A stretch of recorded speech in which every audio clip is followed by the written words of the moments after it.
Greetings and salutations, everyone. You have tuned in to Global Recovery Today here every Wednesday at UBN Radio Network at 7:30 Pacific here at UBN Radio. And I'm your host, Walt Lusk. And, of course, we have Tyson Elliott. And again, yet again, an undisclosed location somewhere in the world. This time he's actually again in the United States of America. And Tyson is one of the co-founders of the Global Recovery Today, which is a group of like-minded people dedicated to finding real solutions for addiction and its root causes. And we're going to talk a little bit today about, well, go ahead, Tyson. You can fire it away. You can do the intro. Yeah, well, I think we have a number of topics to cover today. There was a Nat Geo documentary talking about plant medicines and addiction, which aired last night at 10 o'clock. I think we're going to save the content of that, since I haven't viewed the whole thing, till next week. But it is something that people want to research, what's being said about this out there right now. So it's becoming more of a conversation. At the same time, Google has seen fit to remove any and all advertising of Ibogaine or Ibogaine clinics, stating that it is promoting recreational drug use. Oh, my gosh. Well, the FDA slammed them on that one. Well, again, this is Google's decision based on any clinics that want to say, hey, we're providing service to people struggling with either addiction or want to have a spiritual experience, whatever, your claims are. And we, are very clear not to claim, curing addiction, because Ibogaine is an effective catalyst, we believe, and there's a lot of things that it does help with in dealing with some of the root causes. But ultimately, I don't believe any of the people that are affected by this are promoting Ibogaine as a recreational drug use. So the very premise for which they are stating that you cannot present, your clinic or your treatment through specifically Google AdWords, which means that if you're looking for an Ibogaine clinic, the only one you're going to find are through organic search methods. Well, would other search engines like Yahoo and Bing and others, are they following suit? It's a good question. I don't know, how many of them are still uniquely driven by some other form of search engine. I think many of them actually use the same platform and have different, but again, I don't know that to be true. I know that Google is the primary driver if you're trying to get your message out to the world. It's been the most effective way for us to communicate to people that there is another solution out there. And now we're not able to do that. It could profoundly affect our business ability to stay in business and provide our services to those that need it. That's a crazy. When did that hit? Just a few days ago. Wow. So you're gonna have to keep us posted on how that's impacting you guys. Yeah, we're gonna, we're working on it and trying to figure out a way to get the message out there. It's gonna have to be more grassroots now, and it's gonna have to be a collaborative effort of people that want to, help others and share the truth as they see it. Now, is it Ibogaine specifically, or is it other treatments that you guys have, they've been blocked as well? Yeah, it's specifically Ibogaine. I don't know how much for ayahuasca. We don't really, promote that so much. It's Ibogaine has a lot of effects that are more specifically measurable for those struggling with, if you're talking about opiate addiction, the ability to go through the treatment and come out with little or no withdrawals, which is the really big deal. But also dealing with the receptor sites, returning either neuroplasticity or removing, some of these deep compulsive behaviors, relieving some of that intensity, which I don't know that we've seen that specifically with ayahuasca.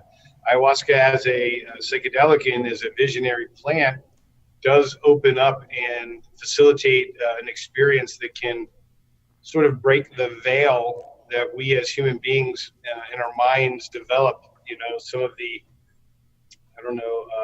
justification and rationalization of our experience it keeps us from actually truly learning from it or changing behaviors that are rooted in both conscious and unconscious belief structures.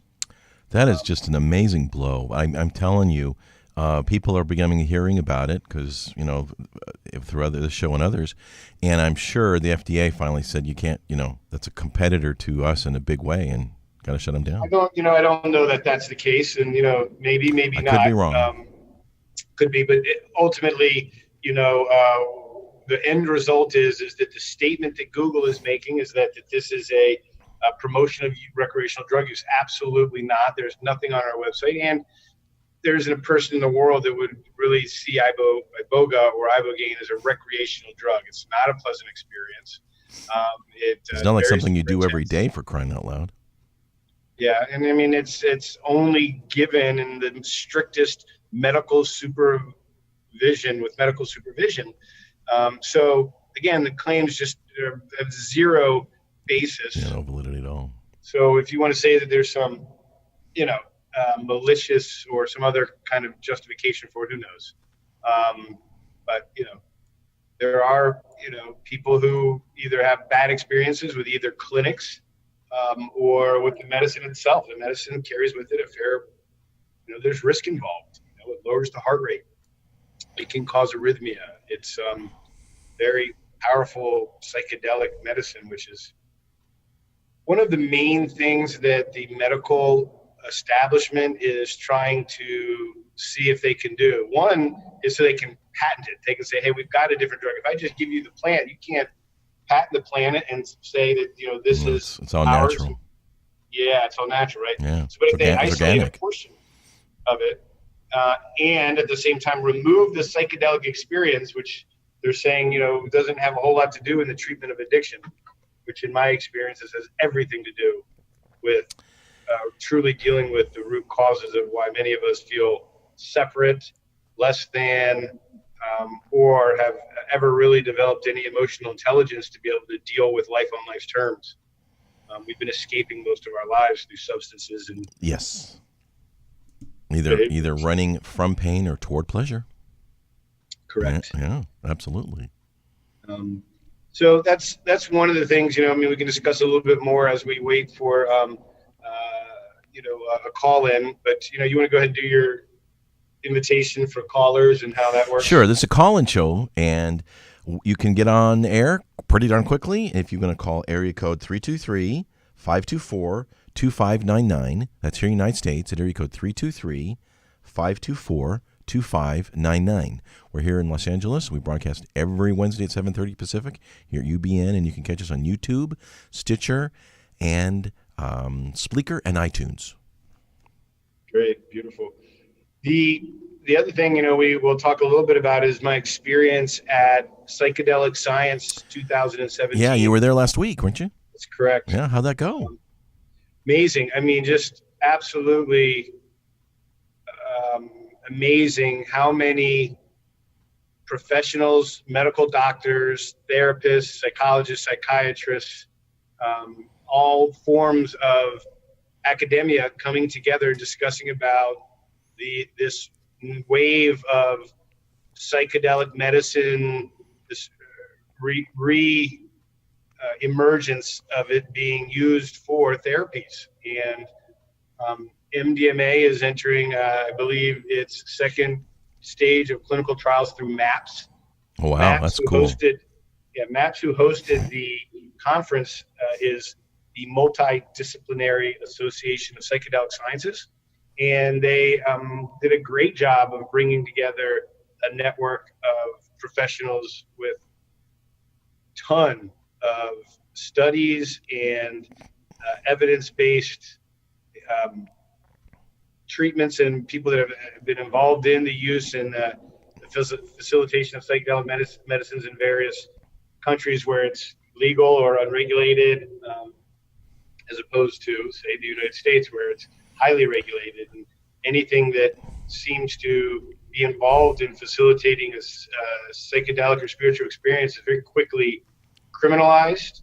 And Schedule 1 is no small matter. I mean, no, it's not. to talk about it having no medical purpose and how high degree of probability of misuse. Unlike, again, I use cocaine as an example of a Schedule 2. As dangerous as it is, it's easier to get, or it's not as bad as it would be to have mushrooms, a natural fungus growing in the earth, or for you to have and take that.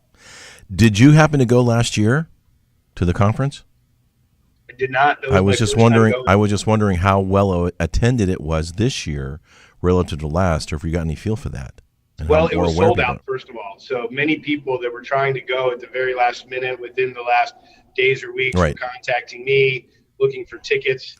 Ibogaine, just interestingly enough, is a bit of I want to say pariah, because of the way that it came about. First of all, Ibogaine was discovered and brought to the public via the addiction culture. It wasn't brought by the medical culture. It was discovered by Howard Lotsoff, an addict who had been given the medicine, and after a couple of days had been tripping, realized he hadn't had any craving to use. And so he started saying, wow, he didn't have to use it anymore. And he gave it to some friends. They had the same experience. He realized its properties and got it patented for anti-addictive properties. It doesn't surprise me that the drug industry didn't have any involvement with it at all. They're running away from it. Not a big driver. Heroin addiction and trying to cure heroin addiction wasn't a big deal in the 50s and 60s, No. He just happened to be suffering out of himself and found solution. And, thank you for his great work to bring it to market. And eventually it did go domain. So now it can no longer be repatented, and anybody that wants to have access to it. So there's no financial driver to bring it to market. In fact, it's an affront to the current treatment, which is putting people on Suboxone or methadone. Mm-hmm. If you find that you're physically addicted to opiates and you go to your doctor, they're going to suggest Suboxone or Subutex, which primary molecule is buprenorphine. Very powerful synthetic opiate, very long half-life. Yeah, throw you another prescription. That's correct. Yeah. And, a lot of money in that, and or morphine. Very few people ever get on these substances off it. Yeah, I know. Yeah. It's really tragic. Yeah. But in any event, Ibogaine in the MAPS community is, because of the risk, because of the lack of oversight, because it's unregulated, it represents a risk to the psychedelic movement from a very scientific, evidence-based, peer-reviewed type of culture. And I get it. I totally understand. And Lord knows that if we had that sort of support, and we could do everything by the book, but the truth is people are dying right now. Every single day, the number of people are dying is absolutely ridiculous. And I'm going to give you guys an example. And I didn't know, I was going to share this, but it comes to light. While I was at the meeting, I met somebody in the military who had been struggling with addiction, and he was in active duty. And this person shared with me that how hard it was to be in the military and to admit that you have a problem and to be able to talk about your problem. You risk being kicked out of the military, judged as not strong enough. And he had, some time sober and had created a group in a program that he was supported by his commanders to go and help people talk about their problems. And he had been studying and realized that there is lots of people that have been directed towards psychedelics, mushrooms, right. MDMA, ayahuasca, alternatives, Ibogaine in the treatment of PTSD. And of course, I don't know if you guys know how many people out there know about this. PTSD is amazingly prevalent in the military, and 22 vets commit suicide every single day. Go ahead and tell your experience with the military. Keep going. Well, I'm gonna use, in order to protect our family and the friends, and use the name John of this person that I spoke to, who was asking me about Ibogaine and about psychedelic medicine and the treatment of PTSD, who was working in addiction, who had struggled with addiction much of his life through his career, and had brought him to the point where he had to acknowledge it, address it, and in doing so had found some relief, but very much unaddressed, unresolved core trauma that had come from whatever had happened in his life and in his service. So I received a call, and it was not, it was from this phone number, and I returned the call and got no answer. And then I actually got a text from this person. Their wife was calling me saying that this person had committed suicide just shortly after returning home, and that he never got the help that he was seeking. And I had just sat across the table from this young man and talked about how psychedelic medicine might help people struggling with PTSD and help deal with some of the issues facing the military and suicide. So here we have an example of somebody who was dealing with addiction, had found some process of recovery, like a traditional 12-step about getting in groups and talking about it, and was able to abstain from using the medicine. But, you know, for many people, that medicine is keeping them alive or keeping them from having to deal with the pain. They never go back in the core trauma, which unfortunately means that they're living with unresolved issues. And, Absolutely. And we cycle. Absolutely. I mean, just to expand on that really quick, I had a good friend of mine who was dealing with PTSD. He was in Marines for 15 years, and he got injured. And I said, "Have you tried meditation?" He says, "No." So I gave him a couple of meditation tapes, turned them on to one place. And the first time he meditated for 10 minutes, he says it was like being in church as opposed to being in Afghanistan. It said it was amazing. Calmed him down. It affected his positively his PTSD. And they're not teaching this stuff anywhere in TRICARE when he's going to the doctor as a vet. Yeah, I mean, again, the idea that what we really, the other thing about it was when I was talking to this young man, he was talking about getting approval for people struggling with addiction to use a medicine like this for treatment. Their fear is that they would no longer want to go back and pull the trigger, and they would no longer want to be part of, you know, the military and active duty. And my answer to that was, well, why would they if what their previous experiences had led to this suffering, this trauma? Why would they go back and inflict it on themselves again? You know, so it really isn't something that you take in order to go back and be a perfect soldier again. And Absolutely. I believe that it is inherently or against our nature to kill other human beings, period, no matter what. I don't, you know, whatever the cause is, if you get conditioned to be part of a military movement that goes and they're asking you to pull the trigger for whatever those justifications are, there's a part in you that is an affront to, because you are a human being and you are taking another life. And to say that you can do that without some trauma, I don't know how that could possibly be. I mean, anytime that they can train that all they want, but you're right. I mean, it's a big deal. How could it ever not be a big deal? Yeah, absolutely. You know, and to give people the medicine to deal with that trauma, and the idea that they could go back and do it again is ridiculous, right? So, you know, I started letting say, well, let's not even try to cross that bridge, and let's just say that we really only want to deal with people that are no longer in active duty, that are suffering from PTSD, that may either currently be or have in the past been physically addicted to either opiates or other substances. That in the removal of those substances was left as some real wounded, you know, core soul damage done by, you know, what was asked of them and their experiences. And how do we get some resolution there?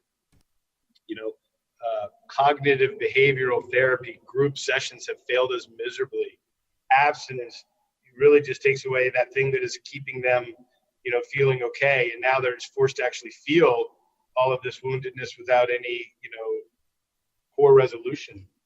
Somehow, working with these plant medicines, they, through the very nature of psychedelics permeating the blood-brain barrier, help repair some of the neurological damage and help bring us to a place of resolution for some of the choices that we've made or the situations we found ourselves in. Hello? Hello? We got it. We had, there we go. It was one little nugget of button. There we go. Can We're you on. hear me now? Yes, we Can can. you hear me? Yes, can you hear me? All right. All right. Yes. All right. Hello. We're live, Tyson. We're on. So, Okay, great. your name and you're calling from where? My name is Alan. I'm calling from Metairie, Louisiana. And I want to thank you for taking my call. I watch your show every time it comes on, Global Recovery. Well, thanks so much for excellent. Thanks so much. Yeah, thanks for calling in. You want to share a little bit? Thanks for being persistent. Sorry about that. We had a little technical difficulty. Okay. You want to share with us a little bit, Alan, about how you sort of got in the trap of the addiction? And it started with back surgery 10 years ago, and maybe 11 years ago, when I was on pain medication. And then one day the doctor took me off it, and I went through hell. And this other doctor said, "Hey, we got something that really works, Suboxone." So they put me on it, and it worked great for a couple of years. But into the third 3.5 years, it started deteriorating our relationship, and everything was going bad in my body, and that my brain wasn't working as well. And I said, "Okay, it's time to get off it." So I went through a rehab, and they just kind of put me in a room, and we'd come out and pray. And it was 30 days of pure hell. And they're putting people on Suboxone while they're trying to take me off Suboxone. And I'm one of these guys, I'm sensitive to it. Yeah. So I went home after 30 days and spent another almost year. It got a little better as the year went on, but I was in what they call pause. And I didn't know what pause was back then. Nobody told me. I went to two psychologists. They didn't understand it. And I went back on Suboxone. Went to another treatment center, couldn't take it. Went to a place in California. They said, "Well, let's just put you back on it." And that was 3.5 or 4 years ago. And that brings it up to now that I need to be off it because it's really messing up things again in my body and my mind. I'm not thinking as clear. It's foggy. So I wanted to go to.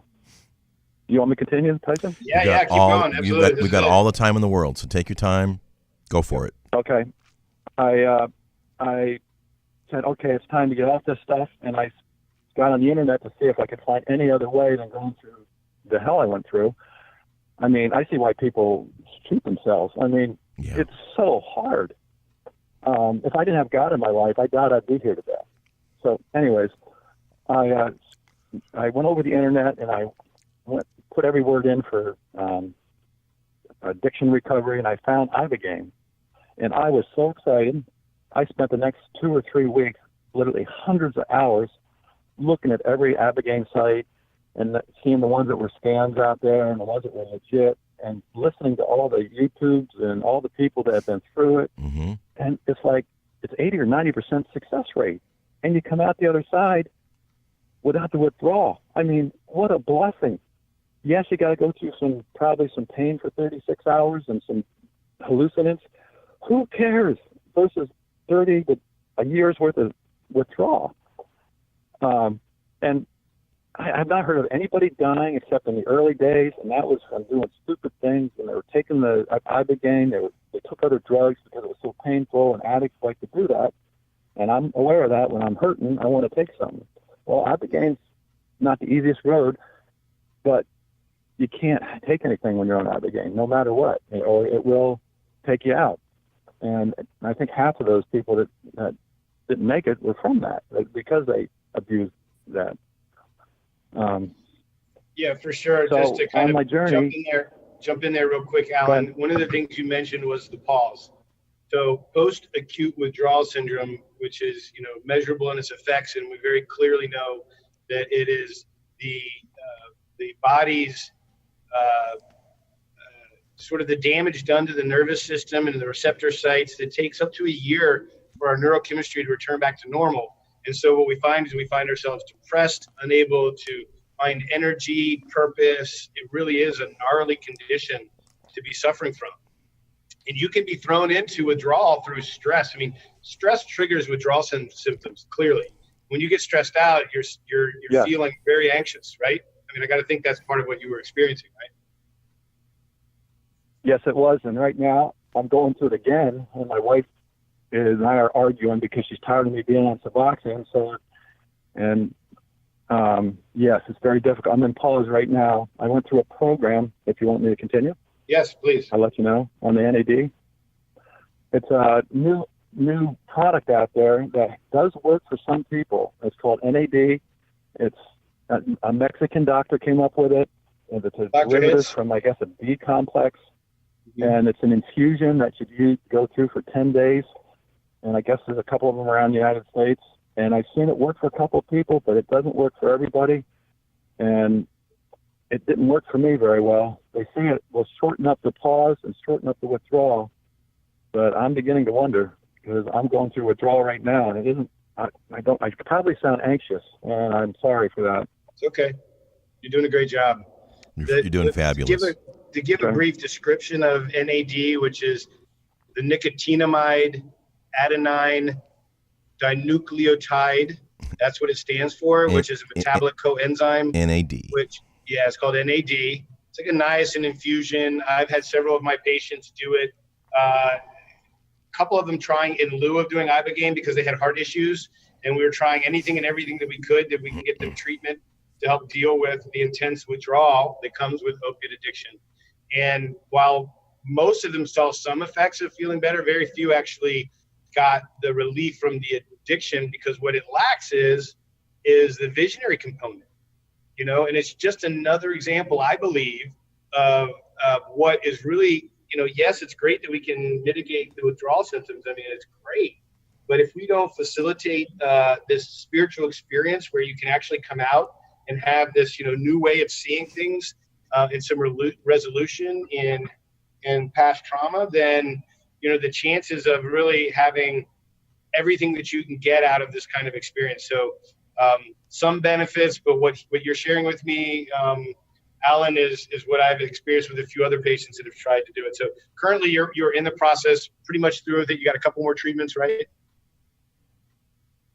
I was thinking about going 2 more treatments, and if I don't get any relief, I'm coming to you.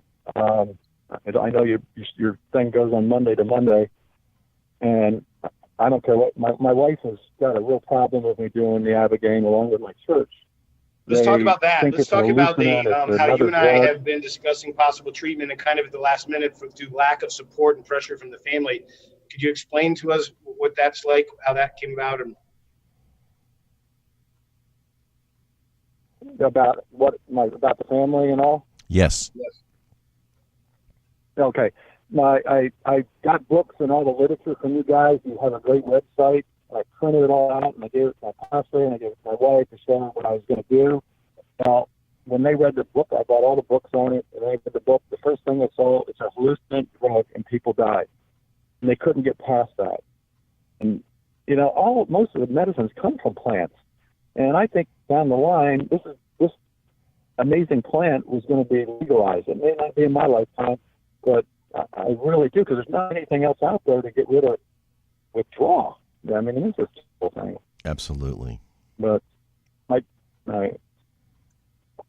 sitting in my car right now, stressed out the nth degree.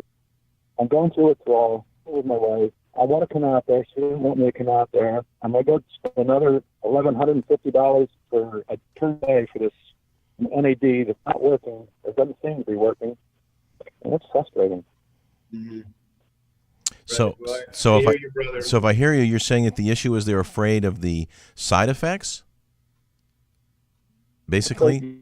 And I'm on another drug, and I'm going to take it again, and they can't get past that. They think it's going to change my thinking, and they look at all the negatives. My pastor, associate pastor that I do with at the church, and my wife. I believe that we come a long ways with this kind of stuff.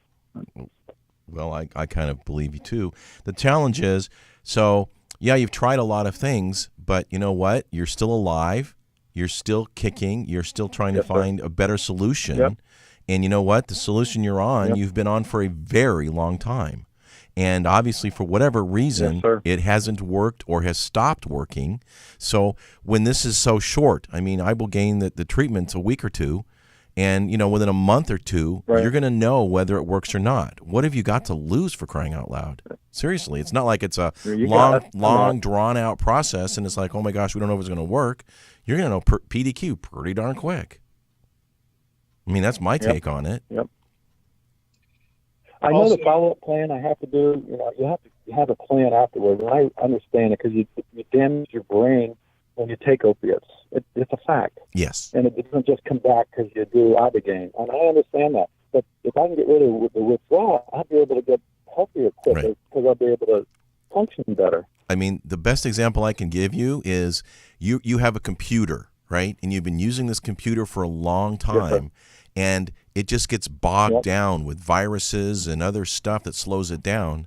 All you're doing in reality is a reboot, and in a process of that, you're cleaning out all the garbage that's slowing everything down, and you're starting fresh. What's wrong with at least trying that? I mean, it's not even I mean, the program that Tyson offers is very competitive, right? So again, the benefits, I mean, and the opportunity far outweighs the risk. And I've only been exposed to this since I started the show. The thing about it, when we get to the National Geographic special on it, and it's supposedly I didn't get to see it yet, but I heard it's very well done, and it's somebody going through the beginning to after and how helpful it was. And I'm looking forward to listening to it. So. Cool. The thing that's, Alan, with you, having talked to you and understanding, with your faith and with having your commitments and knowing that there's, a lifestyle that's waiting for you that is going to help you stay sober. You're not looking for a silver bullet. No. You know very well that, no. If with a little bit of assistance, using a natural plant medicine in a controlled environment, that it's going to give you the best opportunity to get into your practice, your faith, and your prayer and the things that are just really critical to long-term sobriety, to being reconnected with your community, which I know, just having talked to you, that's what you long for more than anything else, a healthy relationship with your wife, a healthy relationship with your church, be able to be of service and not to feel owned by these substances. And so, we call it a stronghold in church.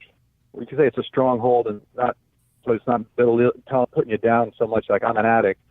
You have a stronghold, and you need to get rid of that stronghold. And I do. And I think Ibogaine could be the answer. Yeah.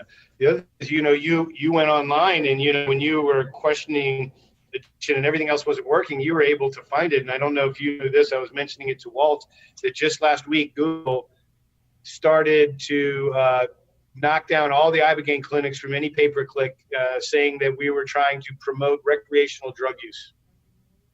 And no longer can we advertise Ibogaine clinics in treatment for addiction on pay-per-click AdWords. Tyson, do you know that's worldwide, I assume? I mean, it's, again, if you're... It's legal. It's legal in New Zealand and all over the place. I understand, I don't do, please, I'm just telling you what happened. We are no longer able to promote or put up out there that we have a clinic that offers Ibogaine in Mexico where it is unregulated. If they see that it's going to a U.S. market, they're going to knock it down. We can't put it out there. So again, I'm asking people, anybody that watches this show, anybody that we forward this to, how important it is that you become knowledgeable so that you can feel comfortable about offering a solution. Do your research, pick up the phone, call, come visit, and that way when you find somebody who's struggling, you might be able to offer them, hey, have you heard of Ibogaine as a potential treatment? And then give them our number, and we can help a lot of people. That's going to have to be done grassroots. We're getting obstacle after obstacle when it comes to communicating our services to people. But you found it, Alan's going to be much more difficult for people. If I get out there and it works, I'll be out there in the front burner for you, doing whatever I can, because we need it. There's so many people I know that are struggling, and if they knew they'd have to go through the withdrawal, I know they'd be off what they're doing. But they all know that pain. And yes, what's out there? 30-day, 90-day treatments, and they're pretty rough. And again, I mean, what do you do? Now you've got 30 days of isolation in a controlled environment where you're able to sort of make it through a day because you've been forced to. And then we drop you back into the culture, back into the business, back into the relationships, back into the unresolved issues with little or no emotional intelligence established, and dealing with stress without your substances. And there's an expectation that there's going to be on all of a sudden a new way of being that is attached. It doesn't work that way. That is why in our environment we work very much on the meditation, very much on the yogic practices of moving your body, breathing, quieting the mind, mindfulness, prayer, meditation, diet, or using our teas to detoxify the body, acupuncture, sweat lodge, all of these things in conjunction help to deal with body, mind, and spirit. So that when you go back to the culture, you've got some tools. You're kind of lucky, Alan. You do have a faith in a community. Which in the and you told me one thing about breed. Okay. No, which is your faith in your community. In the long run, is going to keep you and help you after you have your reboot. So all the more reason why you are a perfect candidate.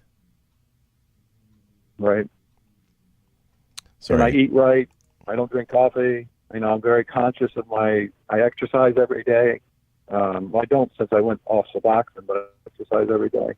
So, and I want to get back there, but it's so difficult with this withdrawal. Mm-hmm. You said I had said something. What was that thought that you were going to say before? Do you recall? We've been bouncing around so much, I don't recall. That's all right. Well, I know that right now, you're struggling with getting the support from the family, and you're doing it, that way of like, look, I'll try everything, but at some point you're just going to have to, just figure out a way to get here. Our doors open. We got room for you. Trigger. Yep. And well, I'm gonna work on this today because I'm gonna give this AD one more shot. See, and the owner there, he called you, the doctor there, that him and his wife put it together, and he wasn't negative on what you're doing. He thinks the together might even work good because AD supposedly helps rebuild the body and the brain cells, which that might be good. There'd be a secondary thing that the NAD does, but withdrawal just takes over everything. Oh yeah, no doubt. NAD, if you look at the science of it, it actually, it deals with enzymes which are responsible for just about every activity of life. There's two primary classes of enzymes: digestive and metabolic. The metabolic enzymes are responsible for structuring, repair, and remodeling of the cells. So when we struggle with addiction, we damage it. This sort of treatment can help repair that. And very, very sound evidence that it can help on many levels, everybody, not just those struggling with addiction. But again, where I believe that it's missing, as many treatments do, is they don't give you the life review, the ability to kind of cut past the veil and the pretending that has kept us sort of separate from, being able to move past certain things. That's what psychedelics do across the board. They permeate the blood-brain barrier. They give us some relief in those. Like you said, Walt, is a very good analogy of the computer and how over time we have all of these fragmented ideas that bounce around. Their unresolved issues. And we even pick up some of these ideas, many of them from TV shows, friends and family, other people's stories. I mean, we've got fears of things that we've never experienced. Yep. Right? I mean, think about the fear of being shot. Have you ever been shot? Have you ever been shot? I've never had that. I've, a lot of things that I've seen on TV that I have, sort of this feeling as if it's happened before is because I've seen it so many times on TV. And so we carry around all of this stuff in from our inputs.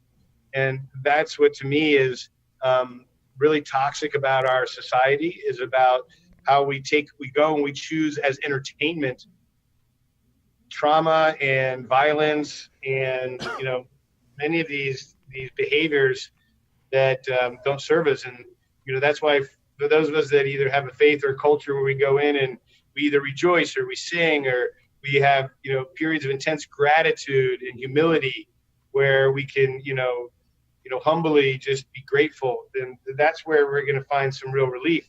But if we come home every day and we sit down in front of the TV and we talk about, all of the problems in the world, all of the disasters that are going on. And then in between every one of the TV shows about violence and perpetration and loss and suffering, we're told that if we don't purchase a certain amount of certain types of food, that we're not going to be happy, that if we don't have the right kind of shoes, that if we don't drive the right car, that if we don't have health insurance, that if we don't have all of these things, that we're not going to be enough and that we're not going to be safe and secure.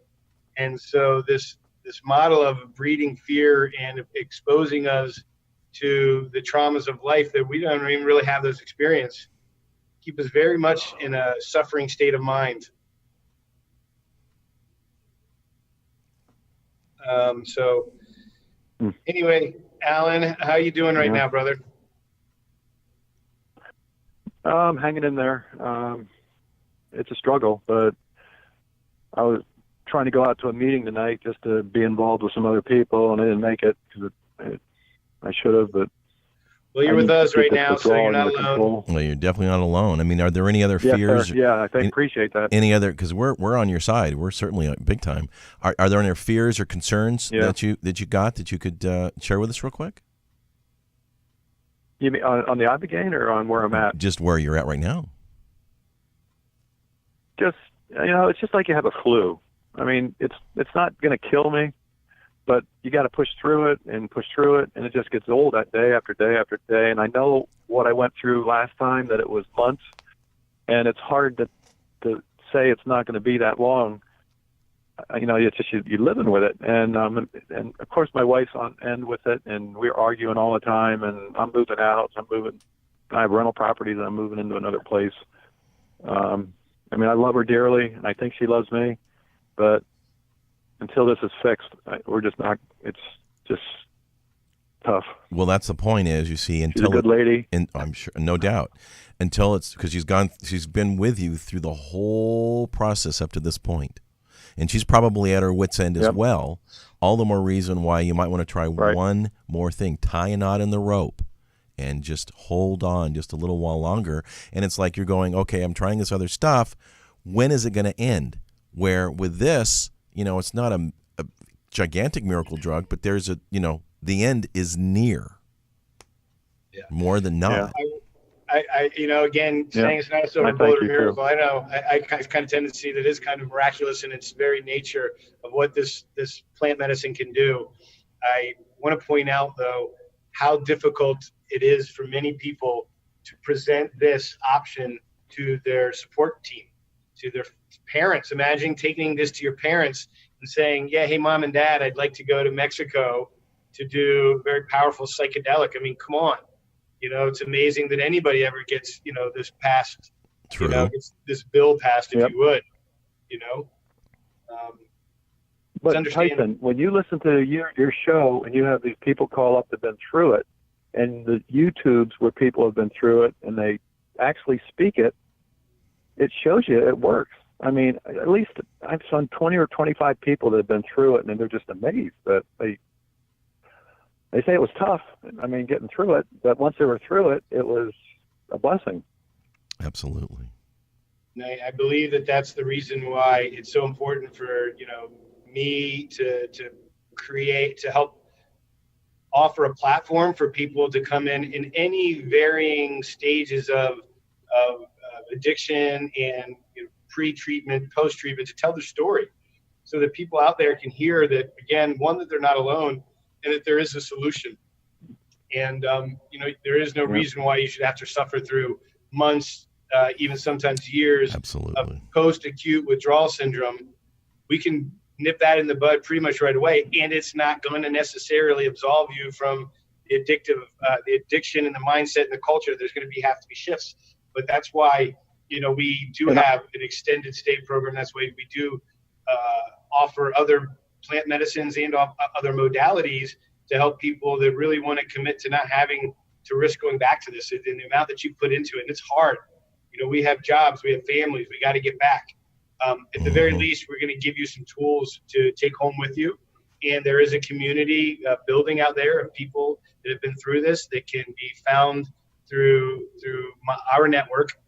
Being part of our family, our alumni, you'll have access to those patients. You'll have the ability to come back for more medicine treatments, working with, ayahuasca, or just to come back in and to do sweat lodge and, to check in. That's always available to past patients. We also do something which is called a touch-up, that after, a few months being back home in the culture, to come back and do low-dose Ibogaine.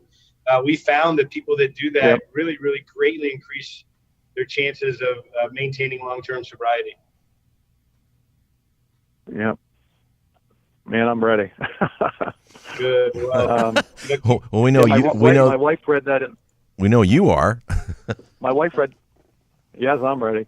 My wife read that in the literature, the book, and some of the stuff that it will last up to 2 to 3 months, and sometimes you have to get another treatment. So it's like it only lasts 2 or 3 months, and I say, yeah, for worst is the first 2 or 3 months of withdrawal, and yeah, you may have to go back for a small dose.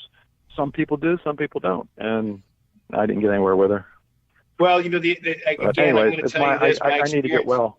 Yeah, my experience working with hundreds of patients over 4 or 5 years is that the people that go back to their life as if they're cured, many people do. They come out like, oh my God, I'm fixed. I've seen the light and I don't ever have to use again. And they'll go back and they'll be on a pink cloud. And the physiology, what's really happening in the body is that Ibogaine is converted by the liver into nor-Ibogaine. Nor-Ibogaine is a fat-soluble metabolite, which is stored in the body for 30 days or more, depending on your body mass index, your exercise, and your metabolism. And, for that period of time, I found that there's sort of almost a superhuman ability just to not be triggered, to hold on to things, and I'm able to overcome. And it doesn't require a lot of emotional intelligence to work through things. But then when that abates, when that's gone in 30 days and I'm left back to where I was, where I get triggered, and all of a sudden my brain starts to create the story and build a case against the world, that's when I'm in danger of relapse. And so, yeah, it's pretty common to have people 30, 60 days into recovery find that they hit a wall, and now they're dealing with things and they don't have tools if they haven't picked up a practice. So it's really, really critical, one, that they have a practice, two, that they stay in communication with their support group, and three, be prepared when they hit that wall to take action, to have a plan, come back, do more medicine, get involved more in the community. And, again, if you've established a recovery program where you've learned how to clean up the wreckage of your past and to minimize through daily inquiry and investigation and inventory, minimize all of these things that we do to create negative relationships, unresolved issues with those that we love or that we work with, and having those clean relationships and not walking around walk around a corner to face somebody that you did something to or did something to you that you resent, frees us up so that we're not, these sort of ticking time bomb to where we just don't want to feel it anymore. We need to check out. And so many of us do. We do it with behaviors and substances and food, sex, gambling, and it doesn't have to be everything. Drugs. There's 2 other people in our church. We have about 6,000 members in our church that are dealing with Suboxone and speaking to another pastor on getting off it. And I was going to talk to him possibly about the NAD and what I'm going through, because they think they can go somewhere, just do whatever they're doing, go right back to work. And I want to tell them so bad that there's another way. It's with Ibogaine. But right away they said, don't say anything about Ibogaine if you'd speak to them. And so I don't think they're going to let me speak to them because they're afraid I'm going to say something. Well, and you know what? Maybe but I'm going to get it out there. Yeah, maybe it's best that you have your experience first. You know what I mean? That talking about it before you've had the experience, right. I appreciate it. And the reason I really invite people to do their investigation, which you've done. I mean, granted, you've done your homework. Online, you've been investigating this thing. Oh, yeah. You're as knowledgeable as anybody I've spoken to who hasn't had the experience. But once you've had the experience and then you can speak from that place. That's the time to really go out and just share your experience.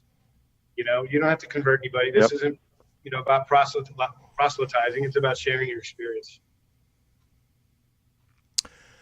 I think you're right. That's what I'll do.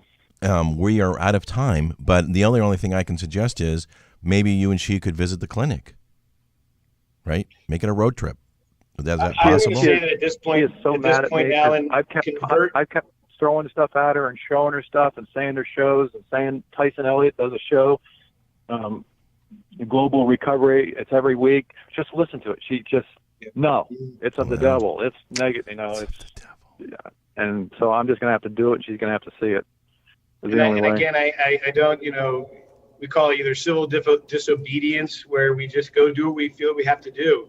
I'm gonna read something. Okay, this is a poem that was written by Mary Oliver, and give me just a second, and we'll close on this. But I do believe it's pertinent, and it goes like this. It's called "The Journey" by Mary Oliver. One day you finally knew what you had to do and began. Though the voices around you kept shouting their bad advice, though the whole house began to tremble, and you felt the old tug at your ankles. Mend my life, each voice cried. But you didn't stop. You knew what you had to do. Though the wind pried with its stiff fingers at the very foundations, though their melancholy was terrible, it was already late enough, and a wild night, in the road full of fallen branches and stones. But little by little, as you left their voices behind, the stars began to burn through the sheets of clouds, and there was a new voice, which you slowly recognized as your own, that kept you company as you strode deeper and deeper into the world, determined to do the only thing you could do, determined to save the only life you could save. That was good. Wow. A time like the present, my brother, we're with you. So we are. And when you do go, because I have every confidence that you are going to take the plunge, call us back. We'd love to hear how it went. Believe me. I mean, we'll give you this platform. It'll be a testimony. Absolutely. And great. It'll be a testimony. And I want to do it to help people. I mean, there's a bunch of other ones out there just like me, and I want to let them know that there's a way to get through this. Because how many people die every day from just not wanting to deal with it? Anyways, too many. I started this show with a person that I met at a conference just a few weeks ago who's no longer with us, who through abstinence had been trying to deal with his addiction and his PTSD, and it took his life. And going back to the idea that we want to help others, there's only one life to save at this point. Let's get you to the medicine, brother, whatever that takes. Let me know how I can support you. And remember, the first 4 letters of testimony is what? Test. No. Test. All right. Yep. Well, I appreciate you, Alan, and we really do. Know what you can do to help. So God bless, and we'll hope to hear from you soon. Thank you, both of you. You bet. Thanks for calling. Really appreciate it. You're welcome. Bye-bye. Bye. And that is our show, folks. Another person that's been researching it and has come to his own conclusions. And we'll see and hope and pray that he takes advantage of what the information he's gleaned. Yeah, the thing to take from this show, I think, guys, is that there are going to be lots of voices shouting their bad advice. And you got to look deep inside, and you got to follow your internal guide. And it's hard when you've been disconnected for so long. But it's available. The answer is inside. Absolutely. So how do we get in touch of you? How do we get in touch of you, Tyson? We're going to start using Tyson at ibogaineinstitute.com. Okay. And there's also Tyson at globalrecoverytoday.com. Yeah. Okay. And your phone number? 310-467-6783. And this has been Global Recovery Today. We're broadcast every Wednesday at 7:30 Pacific Time. And you can catch us on YouTube, Stitcher, here at UBN Radio Network, and, of course, iTunes. And we'll have another great show next week. Thanks so much for all of your listening, subscribing, sharing, and calling. So until then, God bless everyone.